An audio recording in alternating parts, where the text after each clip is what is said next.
A 162-year-old institution vanished in a single afternoon. Not slowly, not gradually. On October 30, 2020, Robinsons, the department store that had outlasted colonialism, world wars, a Japanese occupation, and a fire that killed 9 people, announced it was done. By January, its last doors were sealed. The liquidators moved in. The shelves were picked clean. And the mall it left behind had a wound in its center that nobody knew how to fill. That was the moment Singapore's retail empire cracked in public. Not a hairline fracture, a structural break.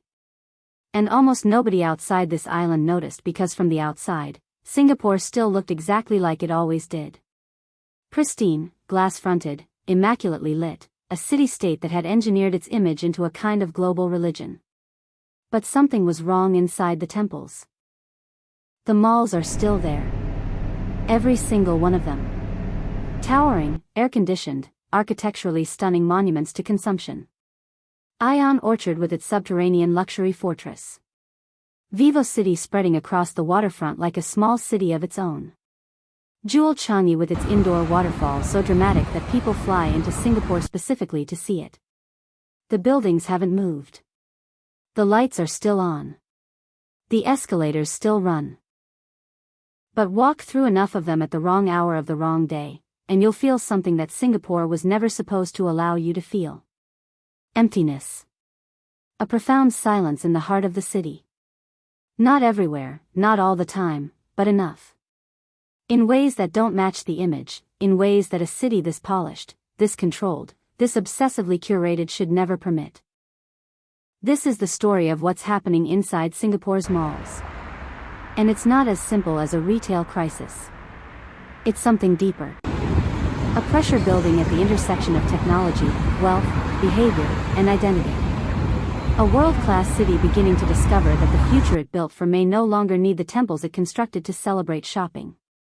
To understand what's happening now, you have to understand what Singapore once believed it was.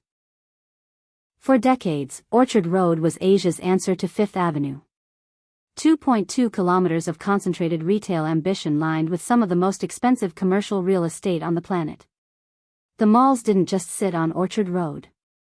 They competed for it architecturally, conceptually, commercially.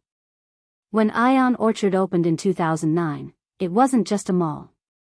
It was a statement. 8 floors of retail above ground and 4 below connected to the MRT, wrapped in a glass facade designed to stop you in your tracks. The message was clear. Singapore doesn't just have luxury. Singapore is luxury. And tourists believed it. Wealthy visitors from Indonesia, China, India, and the Gulf flew into Singapore with empty luggage and flew home with it full. Orchard Road had waiting lists. Flagship stores competed to plant their logos there. The Great Singapore Sale became a fixture on international shopping calendars. The retail economy was real. It was growing.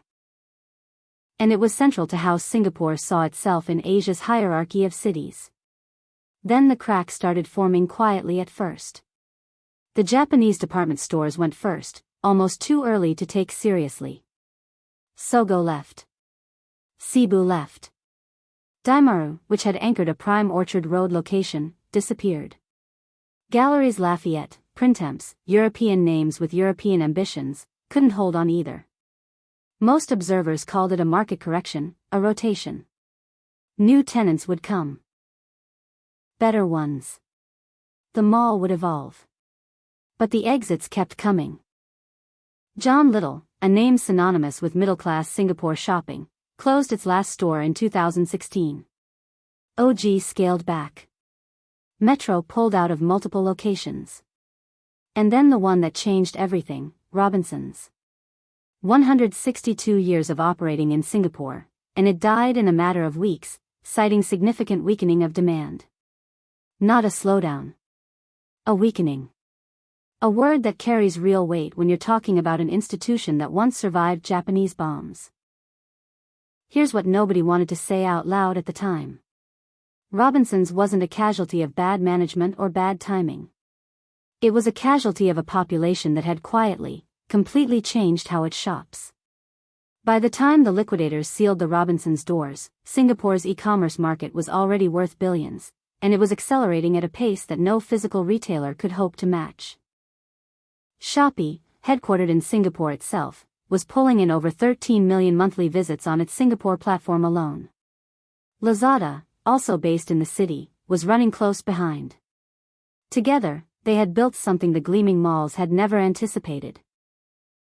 A shopping experience so seamless, so instant, so absurdly convenient that the idea of driving to Orchard Road, parking, walking through a mall, trying to find the right floor, and queuing to pay started to feel almost archaeologically quaint. And here's the number that should make every mall landlord in Southeast Asia lose sleep. By 2025, Singapore's e-commerce market had expanded by 21% in a single year. By 2026, analysts were forecasting another 7% growth, pushing the total market to over 40 billion Singapore dollars. 40 billion in a city of fewer than 6 million people. That is not a trend.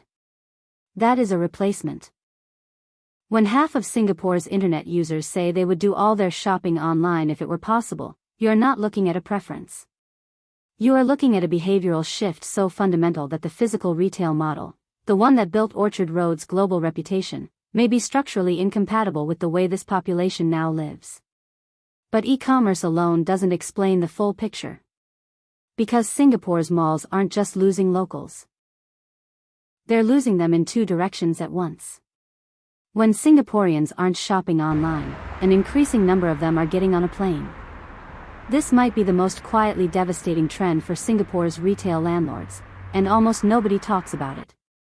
Singapore's outbound travel numbers surged in 2024, not just for holidays, for shopping trips. Bangkok, Kuala Lumpur, Tokyo. The combination of regional flights becoming cheaper, foreign currencies weakening against the Singapore dollar, and the sheer appeal of novelty has turned shopping tourism into a national habit, running in exactly the opposite direction from what mall landlords need. Think about what that means structurally.